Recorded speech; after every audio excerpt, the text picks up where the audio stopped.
What's happening, everybody? Izzy here, getting ready to do episode number, is it 23 or 24? I don't know. I lost count of another effing podcast. But before we jump into the show, of course, a word from our sponsor. If you would like a glorious and amazing leather band or watch, check out rockstarleatherworks.com. I just sold a couple of them last week for them, and I know they're going to be very, very, very happy with them. They are handcrafted leather bands and watches. I'm holding mine right now. I need another one too, by the way, Lee. Hint, hint, nudge, nudge, wink, wink. This one is based off the Elvis 1968 comeback special in the black leather outfit. He wore this really, really cool watch. They recreated it for me. It's called the Rockstar 68. If you want one like that, hey, it's Elvis week, so why not? Order one for yourself. You can wear it on Friday because they're that damn quick. Or is it Saturday? No, it's Saturday, be the 16th. That would be the day of the death of the king of rock and roll. RockstarLeatherworks.com. So many options. They will customize to exactly how you want it. And you will be a very, very happy customer. That's RockstarLeatherworks.com. All right, we're going to jump into the show. Going to be breaking down SummerSlam, which is coming up on Sunday. Oh, Idiots Playing with Fire. Oh, what else do we got for you? Let us see. I just posted it. Oh, yeah, TMZ, the Facebook Messenger app. The Fantasy Football League is full. That minimum wage debate at the Blue Plate. And a whole lot of other fun stuff. Don't forget to hit me on Twitter. That is Izzy_Presley. My website is izzypresleyproductions.com.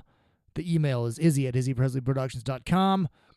And, of course, the Facebook page, which is facebook.com/another effing podcast. And with that said, shall we jump into the show? Hi, this is Bobby Brown, and welcome to another fucking podcast. You kids with your loud music and your Dan Fogelberg, your Zima, hula hoops, and Pac-Man video games, don't you see? People today have attention spans that can only be measured in nanoseconds.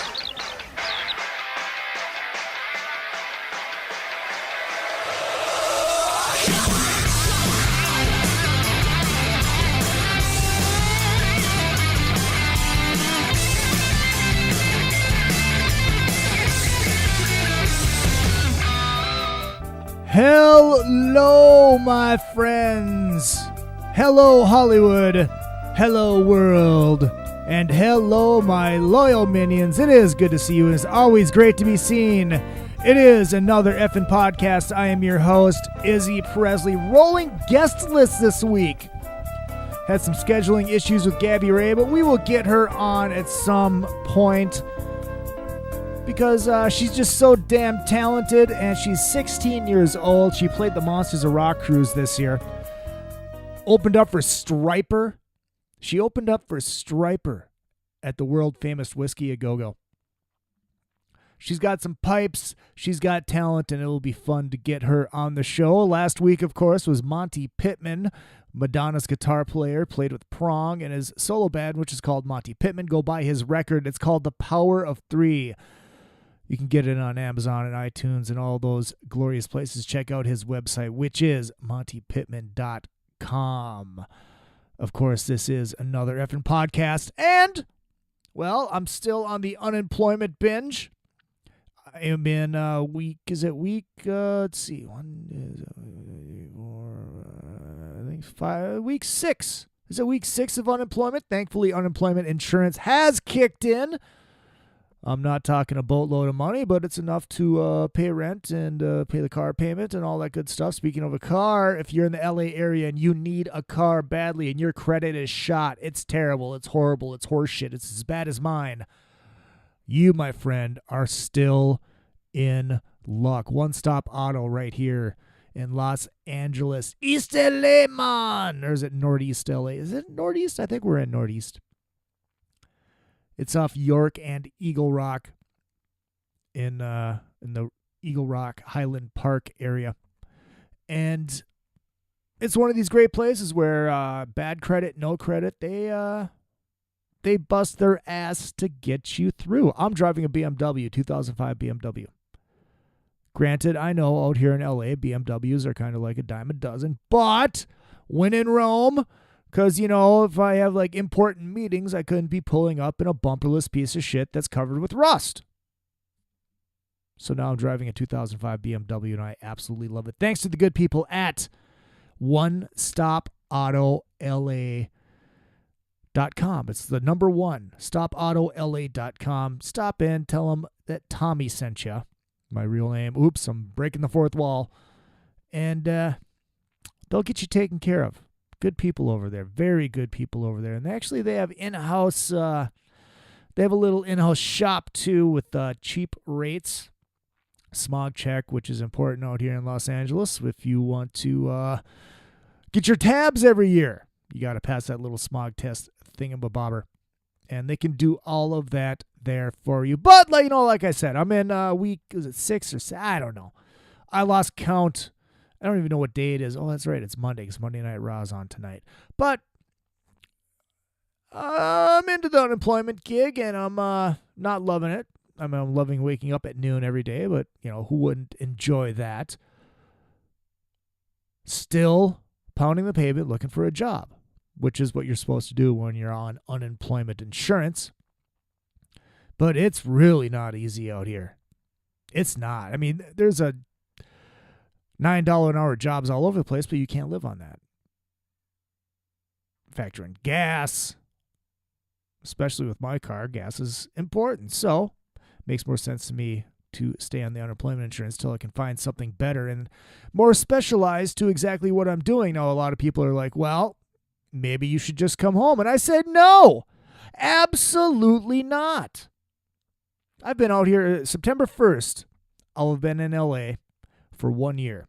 I was told by Sebastian Bach's old bass player when I met him in Mankato last summer, if you can make it 2 years, you'll be out here forever. And I plan on being out here forever.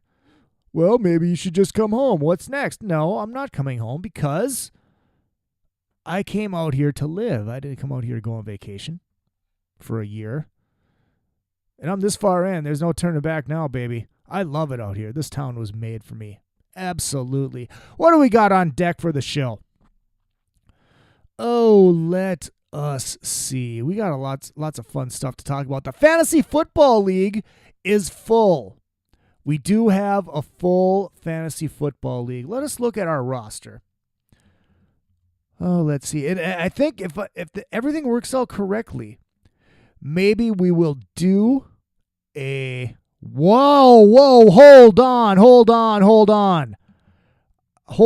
Breaking news right here as I popped into Yahoo. This can't be real, is it? Robin Williams dies. Killed by celebrity, considering Entertainment Weekly. Oh my God, this is true. This is not one of your celebrity hoax. Ladies and gentlemen, Robin Williams. You're hearing it here. Well, I'm sure it's all over social media by now, but you're hearing it here right now. Robin Williams, actor, Oscar winner, is dead. 63 years old. His publicist wouldn't confirm that it was a suicide. They did issue this statement. Robin Williams passed away this morning. He has been battling severe depression as of late. This is a tragic and sudden loss. And, whoa, let's see. Hold on, I gotta get this on Facebook so everybody listens. Also talking about the death of Robin Williams. All right, get that posted. Dude has had a huge career, and he's dead now. Williams is okay. This is coming from InsideMovies.ew.com, Entertainment Weekly.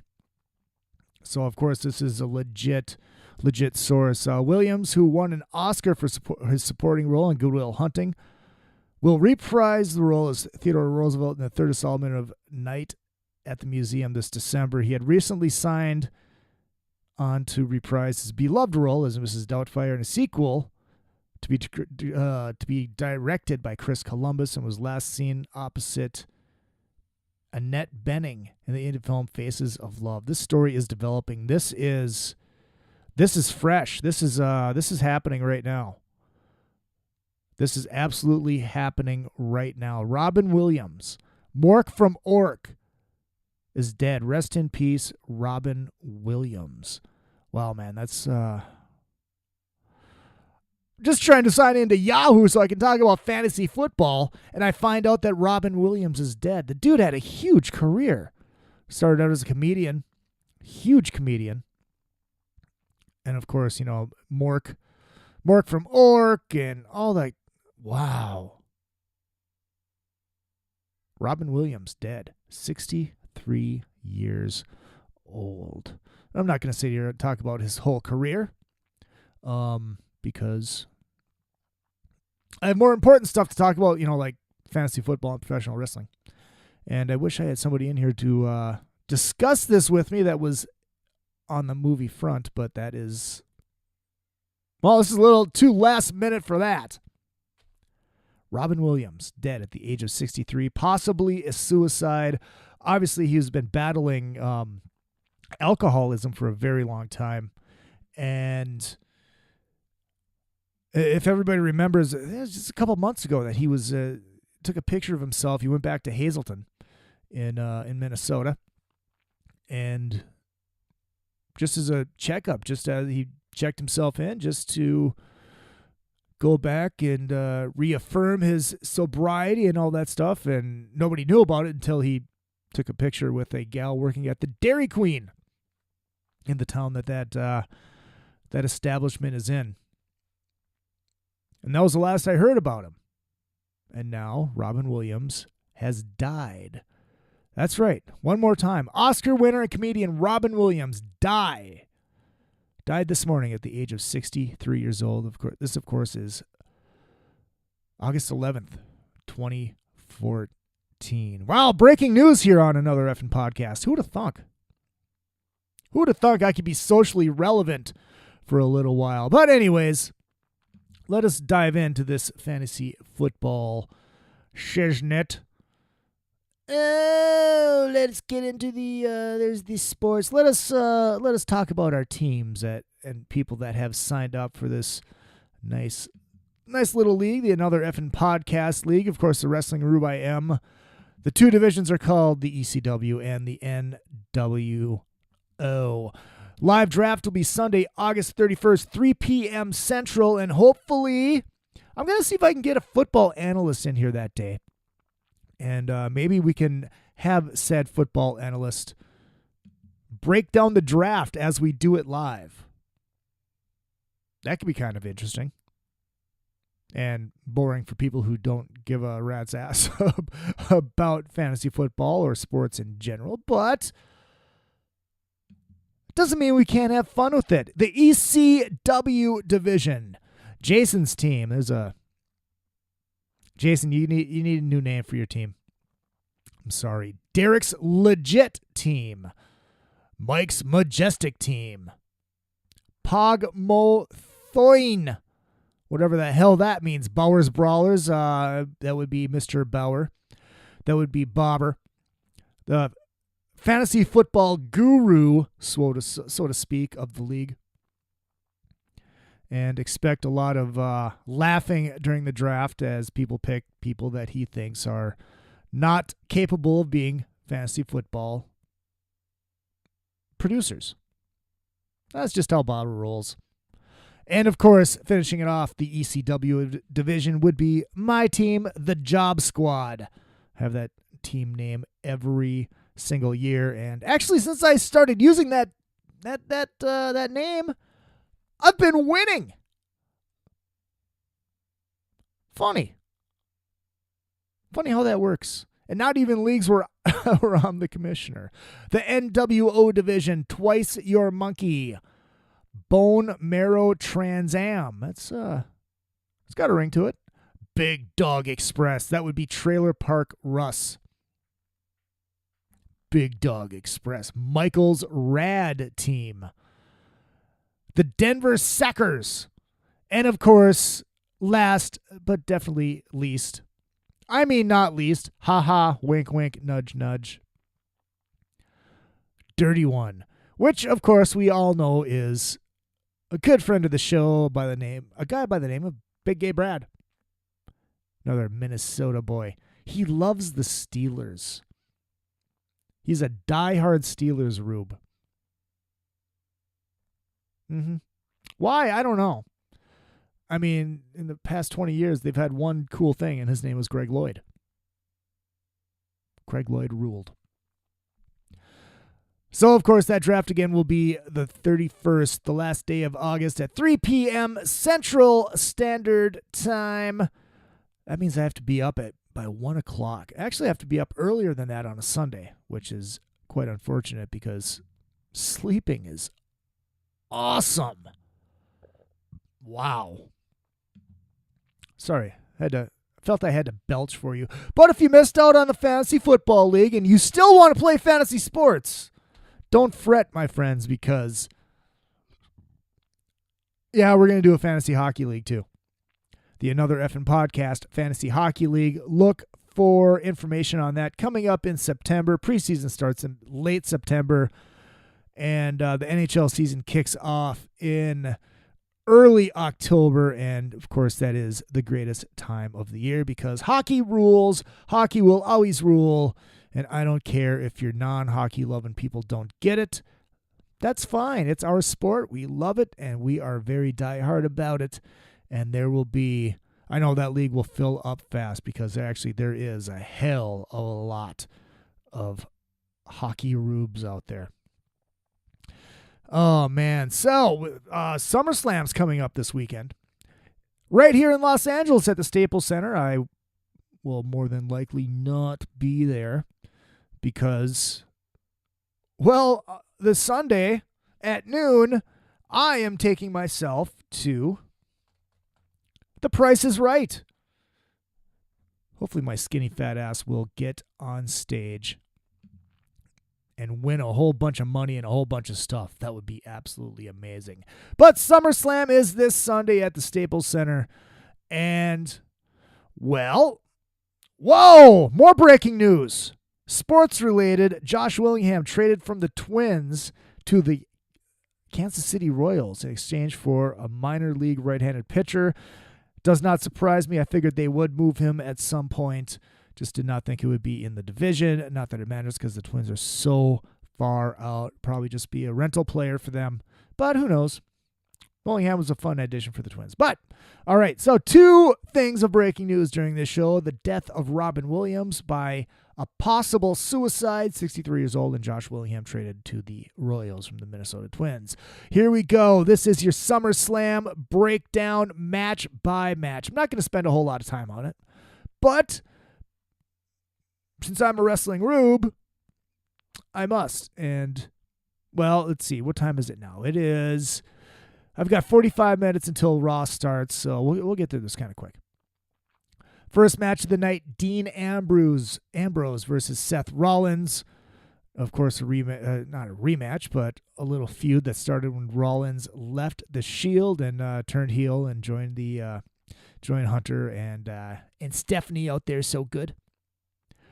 Seth Rollins wins this match. It is a lumberjack match. Rollins is getting his push. He is the Money in the Bank winner.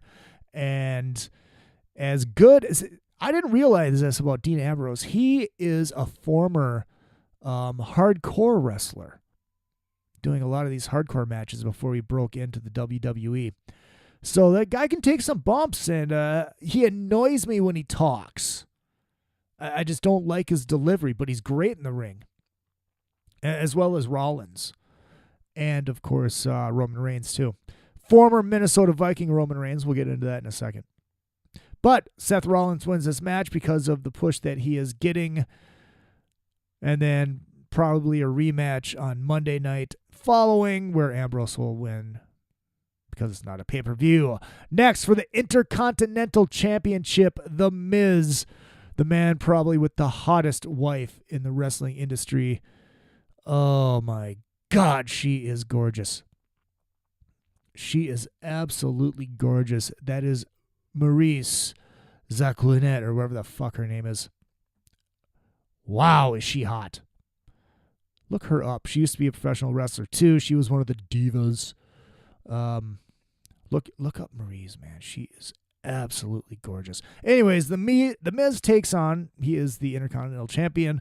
If you missed the last pay-per-view, he kind of hung out outside the ring as Dolph Ziggler won the Battle Royal, and then, well, the Miz wasn't actually eliminated, jumped in, threw Ziggler out, and won the Intercontinental Championship. So, this is the singles match for the WWE Intercontinental Championship. I see Ziggler winning this. This is a man that, well, he's held gold. He's held the championship already. And he is probably the most underutilized guy in the WWE. A lot of people say, well, he's horrible backstage. I don't know. No, back in the old days, that didn't matter. If you went out there and you got over with the fans, that's how you moved up. And Ziggler's been doing that pretty much his whole career. He's amazing in the ring. Great in-ring ability. He can wrestle, he can fly, he can do whatever is needed. And the fans are really, really digging him. And I think everybody agrees that Ziggler is the most underutilized guy with the most talent in the WWE. And he wins. He wins on Sunday. He will be your new Intercontinental Champion. Roman Reigns versus Randy Orton. Now, Roman Reigns is a former football player. And his real name is Liedi Joseph Joe Anoa'i. Anoa'i, whatever the hell it is. Anoa'i? I don't know how to pronounce it. But he is a former football player. He was drafted by the Minnesota Vikings. And, actually, I take that back. He was not drafted by the Minnesota Vikings. He was signed as a undrafted free agent by the Minnesota Vikings in 2007. That's according to his Wikipedia page. Upon being released by the Vikings, he was asked to the Jacksonville Jaguars roster, or added to, I should say, to provide depth as a defensive end. In 2008, he was signed by the Edmonton Eskimos and accepted a spot on the team's practice roster wearing number 99. So his NFL career is very short, but now he is making a name for himself in the WWE as one of the biggest rising stars in the business right now. The fans are totally over on him, and his time is coming. There will be gold around his waist at some point.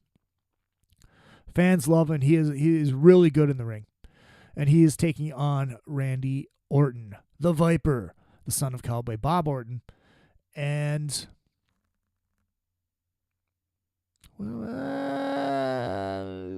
I think Orton wins this match. There will be outside interference by somebody, either Kane, who just gave up his mask, so I don't know what they're going to do with that now. I don't know if he's going to if he's done in the ring. I hope he is if he's not wearing the mask, because the gimmick sucks without the mask. But Orton's going to win some form of outside interference. And we move on to the singles match for the WWE Divas Championship. I still think that Divas should always be one of the first matches on the card. They're over fast. Nobody really cares. They're not good in the ring. Yeah, they look good, but the matches are terrible. And I'm not saying that they're not tough and they can't do anything in there, but it's just not believable. It's bad. And AJ's gorgeous, married to CM Punk, by the way. She is taking on Paige, defending her WWE Divas Championship. AJ Lee wins this. Jack Swagger versus Rusev in a flag match. Rusev with this big push right now is probably going to win that. Brie Bella versus Stephanie McMahon. Brie Bella will win that match because Stephanie, like her father, will do what's best for business. Go in there and get her ass kicked around the ring for about 3 minutes is what most Divas matches are. And Brie Bella will win that match. Then we move on to the second to the last match. Bray Wyatt, this Wyatt family that they have, this whole gimmick with the Wyatts they have going on right now is an absolutely amazing little faction, and these guys are just also going straight up to the top. Luke Harper and Eric Rowan are banned from ringside. Oh, pardon me. Wait. Oh, that's two. That's two. Oh, yes. That was quite exciting. Still trying to figure out what my record is for sneezes in a row. I think it's 7. Count those. Do that sometime. See how many sneezes you can go in a row, because, and I'm not talking sneeze and a minute later and then sneeze. No, we're talking like within 30 seconds or within a minute. I think I'm at about 7, maybe 8. I don't know. Where was I? Oh, yeah, Jericho and Bray Wyatt. Now, Wyatt, the leader of the faction, of course, the Wyatt family, hugely over with the crowd. Crowd loves them. Crowd loves the gimmick. And I do too. Taking on the Ayatollah of Rock-a-Rolla, the lead singer of Fozzy. Raw is Jericho, of course, the one and only Chris Jericho, who is a part-time guy now. Comes back when he has time off from the road with Fozzy. He has his podcast, his weekly podcast, actually bi-weekly. He's on twice a week on Podcast One, where this show belongs. So if you're a fan of the show, please hit up Podcast One and say, hey, we want another effing podcast on the Podcast One network. He's always got great guests. He always has something to say. And we want him on the Podcast One network. Hey, if Snooki can have a fucking show on the Podcast One network, why can't I? Oh, yeah, I'm not a whore. Well, that's to be discussed, I guess. But anyways, back to the match. Chris Jericho and Bray Wyatt. Once again, Jericho is a part-time guy, and I believe he is going back out on the road soon with Fozzy. And this little feud is going to be over pretty quick, probably after SummerSlam here. So Jericho will lose to Bray Wyatt. Jericho will put on a great match, as he always does. But like I said, Jericho is going away again, and we'll be back at some point. I'd like to see him stick around, but that's it. He's going back. He's going back on the road to Fozzy because they have a brand new record dropping, or it did drop, and it's doing pretty well from what I know. So Bray Wyatt will win that match. And then, of course, your main event, the biggest farce of a champion in the history of professional wrestling, John Cena versus the Beast, Brock Lesnar. Now, this is the problem with this match. Lesnar is also a part-time guy. So putting the strap on a part-time guy does not make sense for the WWE, because, yes, he could do every Monday night, work once a week, and then work the once a month pay-per-views. But they need their champion to be out there doing house shows. They need him full-time. They need a full-time champion, and unless Lesnar is able to go full-time, he's not going to win this match, which is unfortunate. And actually, I've said this before too. I think if Cena wins, I think wrestling might not be as real as we think it is. Just going to let that sink in. Because if this was a real match, John Cena has no chance against Brock Lesnar. I think it's going to be a very good match. Cena with his 5 moves of doom and his, as ECW fans like to say, same old shit, which, of course, they will be chanting as he defeats Brock Lesnar to retain this champion. How is John Cena a 15-time world champion? That's what I want to know. That's the thing that bugs me. Yeah, put the strap on him a few times, But a 15-time champion, and he's been around 12 years, something like that. I mean, it just shows that the title doesn't mean as much as it once did because it's all about ratings and it's all about blah, blah, blah. You take a man like Ric Flair, 16-time champion. That number used to mean something. Because Ric Flair has been in the wrestling business for, 40-some years? Something like that? Probably more. And, he held on to that belt for a very long time, lost it a few times, won it back over this long, long career, not within 12 years or however long Mr. Cena has been in the WWE, being this Thuganomics white rapper guy, which I'm glad he dropped that gimmick, but it's still him. I think that's one of the reasons I hate him so much, because I can't stand white rappers. I can't stand rap in general. But that's besides the point. So regardless, John Cena wins and beats Brock Lesnar to retain the WWE Championship. Now, here is the question of the evening. During what match does the Spanish announce table get broken? I'm going to say during the lumberjack match. No, that's too soon. But I take that back. It'll be Jericho and Wyatt.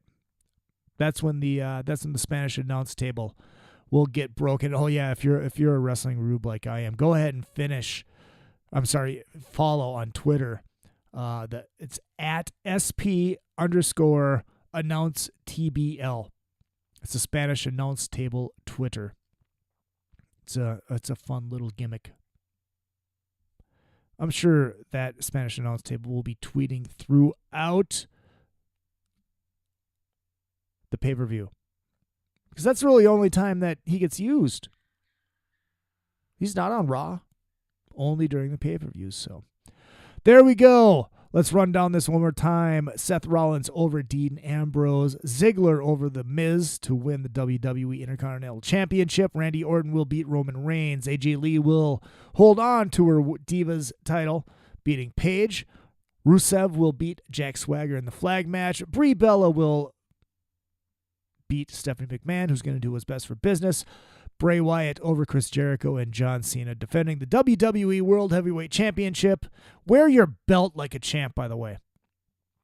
Please. And that will be SummerSlam this Sunday. No inside information. That's just my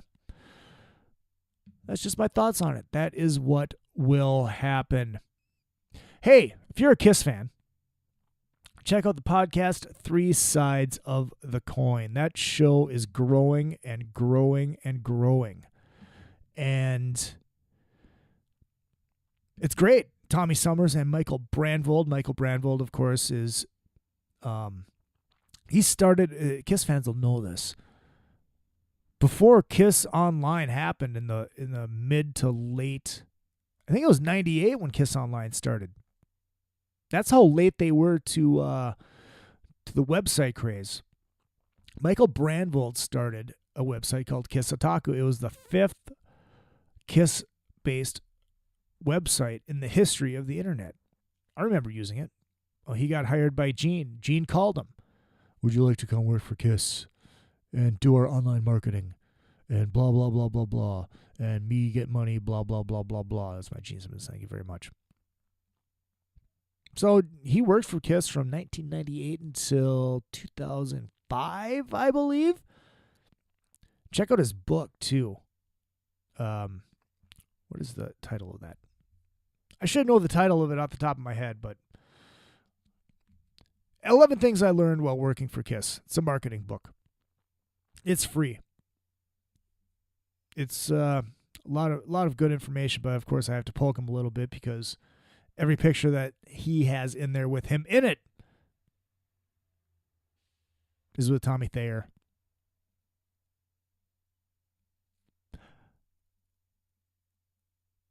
I just like to pick on them about that because that's what I do. But check that show out. I sat in with those guys once. It's a fun show. They talk about Kiss every week. You will thoroughly enjoy it if you are a Kiss fan. That is three sides of the coin. You can find them on Spreaker. You can find them on Stitcher. You can find them on YouTube. You can find them on everywhere. They also have an app. Lucky.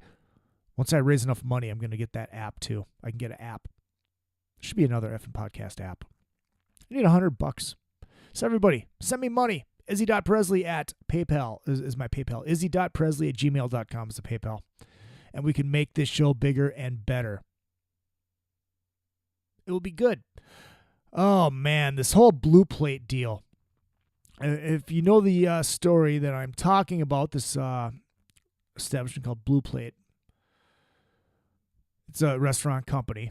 Notified employees. This happened on August 1st. This story comes from City Pages in Minneapolis. August 1st, Blue Plate Restaurant Company notified employees at each of its 8 locations, including the Free House, the Lowry, the Longfellow Grill. As per Minnesota's incremental minimum wage increase, wages would indeed be raised by 75 cents an hour. But the good news didn't last because how are they paying for that wage increase? No, they're not paying for it like a real company should. They are taking away from the tips of their employees. They explained, this is just ridiculous. Due to increased expenses resulting from the raise, the company will take 2% of all tips paid with credit card, in addition to taxes servers already pay. So basically, the money for the wage increase is not coming out of the pocket of the company, it's coming out of the pocket of the servers. They're paying their own raise. They're paying for their own raises. Let me repeat that. They're paying for their own raises. This is ridiculous. I bartended for 7.5 years, and thankfully, none of that ever happened. And the one place for 6.5 years at the Press Bar, it was straight cash. So there was no way that we had to worry about any of that credit card bullshit. And I loved that. I loved working in a straight cash bar. I think the real honest bartenders like myself showed their true stripes in that situation. People that, like me, you have good customers. You want to buy them a drink now and then because they tip you a lot. I was the kind of person that would buy them a drink out of my tip jar. Not just, here, this one's on the house. No, this one's on me. That's the kind of bartender I was. Yet I can't get a fucking bartending job in LA because I have a cock. We talked about that last week. But apparently, this little tax scam thing, this whole little tax gimmick thing, minimum wage fee gimmick, has been going on for a while.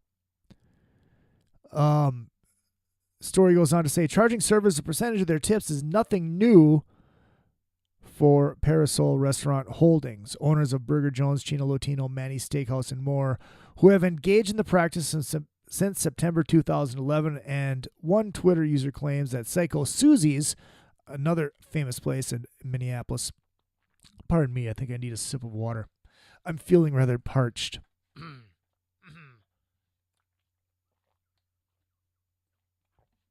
Oh, that's much gooder.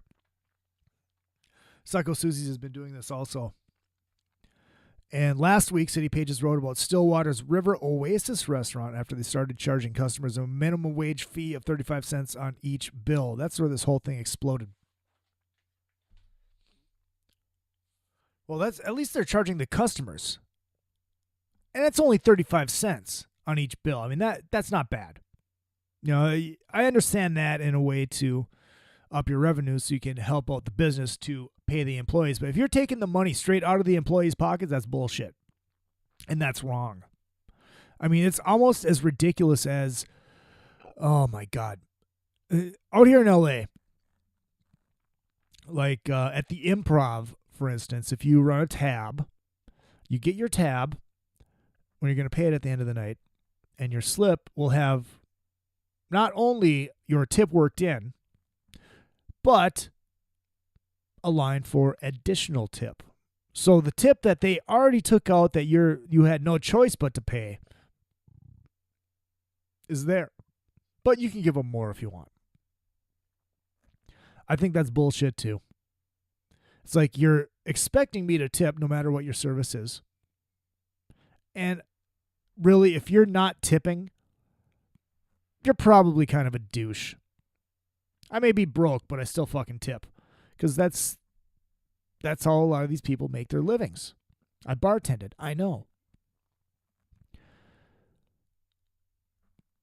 So moral of the story is, this Blue Plate restaurant company, that's bullshit.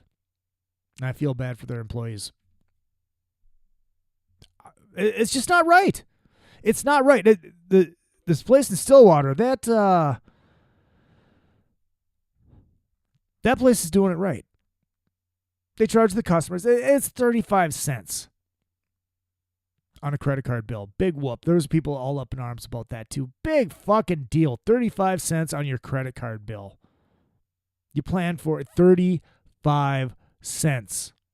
That's 10 cents more than a refill on my jug of water. Whoop-de-fucking-do. Don't take it out of your employees' pockets. That right there is bullshit. Now we're going to move on. Oh, my God. I was going to get into this TMZ bit, but that's going to be saved for another day. Just because TMZ, are they worth your time anyways? No. They're really not. This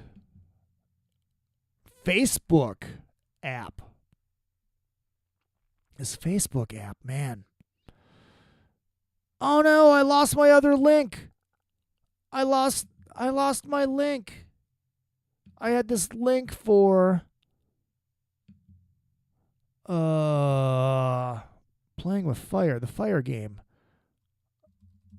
Fire game. Do we find it? No. Fire challenge? I think that's what it was. There we go. Mom arrested after son participates in fire challenge. We're going to get to that in a second. But this Facebook app, the messenger app that everybody's having a fucking hissy fit about right now. Chill the fuck out. You're freaking out about nothing. Via the MyFox Boston website, they put up a story called "Facebook Privacy Myth versus Reality." And I'm not going to read you the whole story because, look, I've had the Facebook Messenger. It's been out since 2011. It doesn't do shit, okay? And the terms of service are the exact same as they are for your Facebook app for your smartphone. Mellow the shit out. Look, all of these apps, all of this online stuff, they all have terms of service. Nobody reads anyways. But once somebody points something out, oh my God, I didn't know that. I'm not going to do that. Well, you already are on everything else. So chill the fuck out. But this article from myfoxboston.com, we'll just go through the myths. Here's what Facebook mobile messaging app does and doesn't do. Myth: you have to use the Messenger app if you want to send messages to your Facebook friends. Reality: well, it's required to download. If you are using Facebook's mobile app on the iPhone or Android smartphones, you can avoid it. That's not good wording there. You can avoid it if you use the Facebook Messenger service on your desktop or laptop, iPad, or even the mobile Facebook website. There you go. So basically, you have to download it, but you don't have to use it. You don't even have to download it. Myth: the Facebook Messenger app terms of service are different from and more intrusive than Facebook's own official terms. Here's the reality. Facebook terms of service are the same for all of its mobile apps, including the main Facebook app. Go look it up under the policies. What's upsetting people is the list of permissions they see when they download and install the app for their Android phone. Also for the iPhone. It's a long list of 10 items, each which states that the app needs to access features on your phone, including contacts, calendar, location data, Wi-Fi information. Sure, that's a lot of personal data, but it's the same data most messaging apps use to that everything you have on there that you're using to message uses the exact same shit, is what they're saying. On the iPhone, users don't get the list of permissions when they install the app, but when they use it, the permissions pop up individually. You can view the app's list of permissions under the App Store. Go look at it. And stop freaking out. Myth. Facebook Messenger app will use your phone's microphone to record you. Reality. The app needs permission to use your phone's microphone and camera, but it requires that access because the microphone is needed for voice calling. Because I don't know if you know this, but you can voice and video chat with Facebook. Therefore, the app has to use that. Is that so ridiculous? I don't think so. A service that the standalone app offers that the Facebook app doesn't. And sending sound with videos, same with the camera, it needs access if you want to send your friends pictures. Right? If you want to send a picture, it has to use the camera. There you go. Myth. Facebook will direct app to send SMS or text messages without your permission. Reality.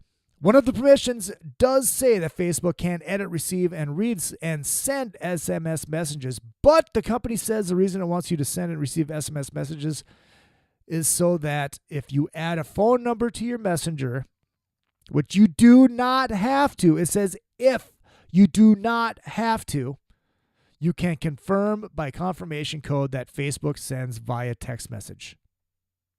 So basically, a lot of these other apps do this, where if you want to use your phone and they want to verify who you are, they send you a text message to give you a code to verify it. All right? Are we almost chilled yet? All right, here's the other myth. The Facebook Messenger app is new. It is not. This is the reality. Facebook's Messenger app has been around since 2011. In April, it started requiring that users in Europe download and install the app if they wish to send messages to Facebook friends. 2 weeks ago, the company said it would expand the requirement to other parts of the world. That would include the United States of America. Facebook says it's forcing users to make the switch because a standalone app offers more features. For example, the app is faster. It offers a selfie cam, stickers that can be used. The stickers are kind of dumb, but anyways, to reach people on their contact list who are not Facebook users. There you go. It's no different than any other app that you use. Got it? So chill the fuck out. If you don't want to use it, don't use it. But if you want to use your Messenger on your Facebook, you're going to have to download the app. I've had it. I got rid of it because it was just doubling up. But now you're not going to be able to use the Facebook Messenger on the regular Facebook app, so now they got you this Messenger app. It's no different than having a Yahoo app and a Yahoo Messenger app. Okay? Okay. Everybody, take a fucking breath and chill the fuck out. If you want to use Facebook Messenger on your phone, download the app. If you don't want to, then don't! All right, cool? Cool. Now for our idiots of the week. This should be a regular spot, the idiots of the week. You know this ice challenge that is going around, this ice water challenge, where it started in the NHL to raise to raise awareness for ALS. Take a bucket of ice water, pour it over your head, then challenge somebody else to do it. Spreading like wildfire. All the NHL people are doing it. It's great. You know, it's raising awareness for a crippling disease, a deadly disease. But, of course, leave it to Bovine America to take it one step further and change it to a fire challenge. Yes, this is coming from the charlotteobserver.com. Mom arrested after son participates in social media fire challenge. Oh my God, how dumb can we be? I'm going to light myself on fire. Here's the story. A Charlotte mother has been arrested after allowing her son to participate in the fire challenge. Allowing her son. Mom, can I light myself on fire? Sure, baby, go ahead. Where participants set themselves ablaze and then post videos on YouTube, Facebook, and other social media networking sites. Janie Lachelle Talley, 41. Hey, I'm 41. She looks so much older than me. Is charged with contributing to the delinquency of a juvenile in connection with her 16-year-old son. Her bond information wasn't available on Monday. If you're going to get contributing to the delinquency of a juvenile, do something good and buy him a bottle of booze or something. Not let them start themselves on fire. Let them start themselves on fire. Charlotte Mecklenburg police. I should be in the news.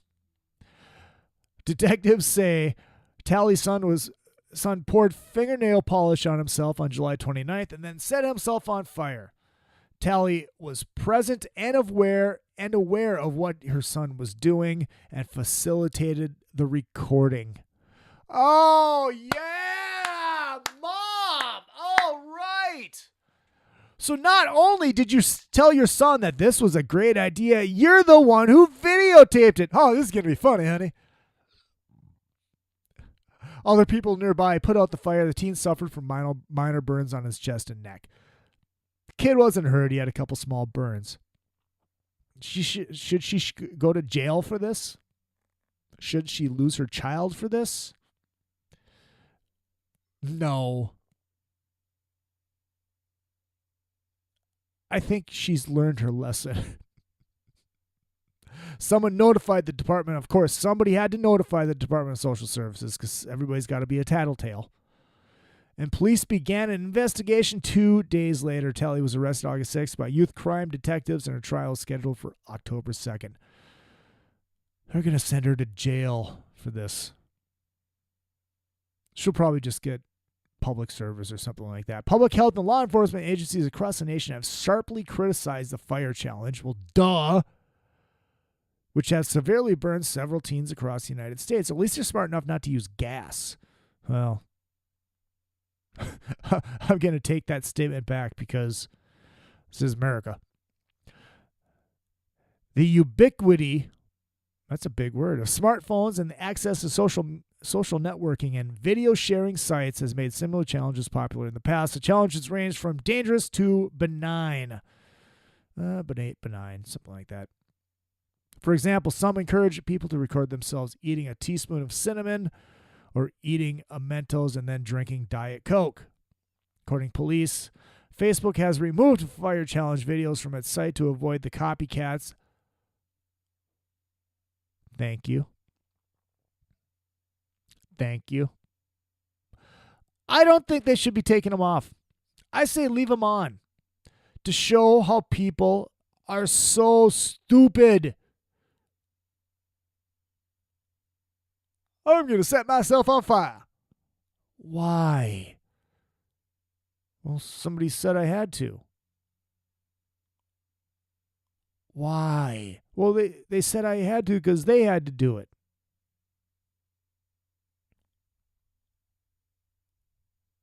Listen to yourself for a second. And yes, Mom, you should be charged with lack of common sense. But I think everybody's learned their lesson here. That's the thing. People learn by being stupid. They learn lessons. I think we've learned our lesson here. Hey, the lesson today is don't let yourself start on fire. Don't pour anything flammable on you, then take a match to it. Is that smart? Yeah, I think that's smart. And mom, don't videotape it. There's more better things you could be videotaping.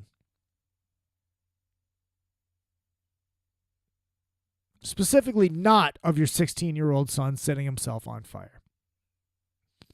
There you go. I love this. The Charlotte Mecklenburg Police Department discourages this activity due to the extreme danger it possesses to everyone involved and takes all complaints seriously.